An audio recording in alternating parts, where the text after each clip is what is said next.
करो।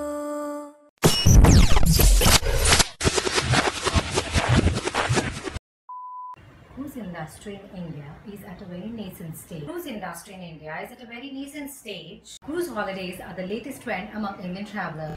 So over the last few years, the Indian cruise industry stuck with just one word, and that's nascent. I very strongly feel that no industry should be in nascent stage for 20 years. So cruise is no more a niche anymore now. In fact, cruises have evolved.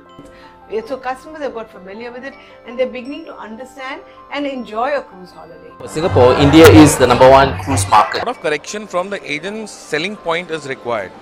We've gone surely one level up and it's growing. So the cruising industry has evolved over the years, and we've seen a lot of new areas where one can cruise. I think the numbers are there to say we are the biggest for Asia at the moment.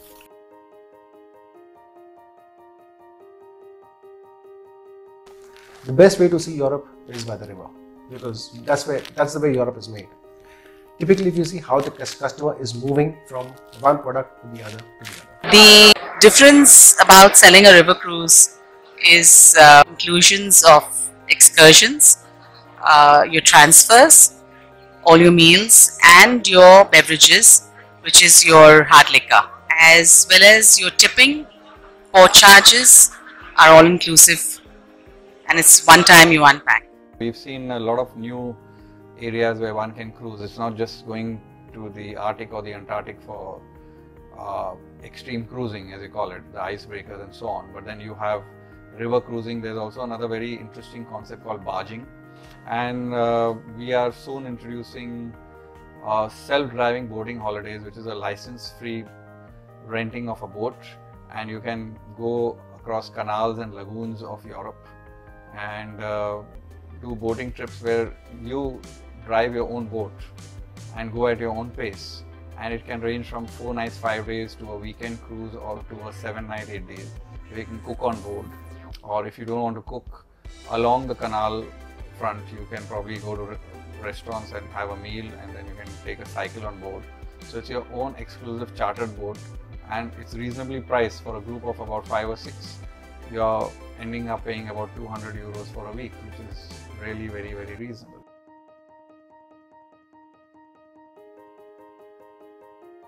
If Indian cruise passenger count was about 100,000 5-6 years ago, and out of that about 80% was sailing in South Asia, it means that those guys have not grown to be a European cruise passenger or Alaska cruise passenger or an Antarctica cruise passenger. That is the gap. A lot of passengers go and come back, and that's it. So the growth which we are expecting, that is not happening. Because still there is a big myth that cruises are expensive. People get sick on the cruises. So these all roadblocks or mind blocks has to be removed.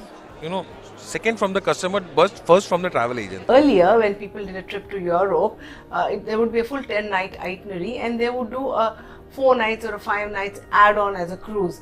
And the latest trending is now they're doing cruise packages and adding on a land package for 3 or 4 nights. So I would think the trend is customer wants a cruise. Nowadays the trend has gone that people have started looking at longer cruises rather than just an experience, especially the second time cruiser. He wants a longer cruise, more waterfalls, more luxury on the ship, more activities on the ship. The cruise, as you said, yes, that becomes a destination by itself. Now, these kind of ships for sure need those longer itineraries, not only from a perspective of experience. Like Genting Dream, 35 F&B concepts. How do you try that out over 2 nights? You can't. Okay, you need to see destinations as well, and you need to experience the ship. So that's where the longer itinerary comes in, and the market is accepting it. So you see how the market has changed. Singapore, India is the #1 cruise market. So I think our key objective is to continue enabling more and more travelers to discover the joys of cruising.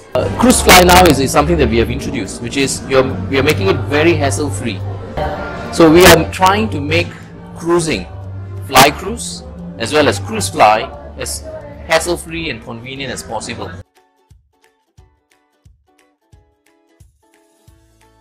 Specialist cruise cover will cover you for things like, what if you if your ship has sailed and you missed a flight or you missed a connection, it'll cover you for that. It'll cover you for things like if you have to cancel your trip last minute, right? and it's non-refundable, so we'll cover you for that. What if a cruise goes bankrupt, right? And we can cover you for those expenses. And remember, to stay in touch with your new age travelers, you have to stay in touch with the digital travelers. This is Anita signing off for today. Like, comment and share.